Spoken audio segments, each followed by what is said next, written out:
Eleksyon, ano nang susunod? Nangako. Pag natalo ka, tanggapin mo.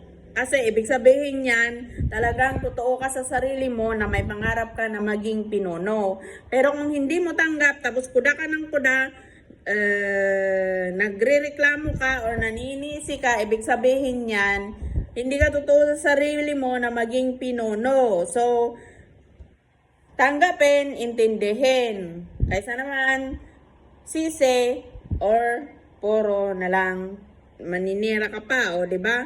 So, kung gusto mo talaga maging pinuno, mag-antay ka ulit, mangampanya ka ulit sa susunod na may eleksyon, o 'di ba? Ngayon, do your best na lang. Baka iboto ka na ng mga tao, o 'di ba? Kaso, ito ang challenging, ito ang challenge. Kasi, yung mga, nung kampanya, ang daming pangako, tama, ang daming pangako. So, bago umpisan ang pangako, kailangan ng budget. O ngayon, may pangako na sila, nangako na nila gagawin ito. O, di ba? Ito yung challenge. Kailangan, kung ano yung pinangako mo na project, is gawin mo. Kasi ang minimum na paggawa ng building or project is 3 to 5 years or 6 years. Tama? As long as yung budget kompleto, as long as approved, as long as okay yung lugar. Pero ang pinaka-importante doon is yung budget. O, di ba? So ngayon, kasi yun yung dahilan kung bakit binoto ka ng mga tao. Kasi yung pinangako mo, yung sinabi mo na plataforma mo na gagawin mo pag nanalo ka. O, di ba? Ngayon, yun yung challenge kung paano mo gagawin. Kasi, ang kailangan talaga is budget. O, di ba?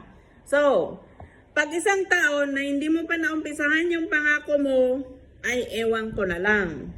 O, di ba? Kaya, yan yung challenge sa iyo. Na yung pinakako mo, kailangan umpisahan mo as long as the budget is there. As long as yung budget meron dyan.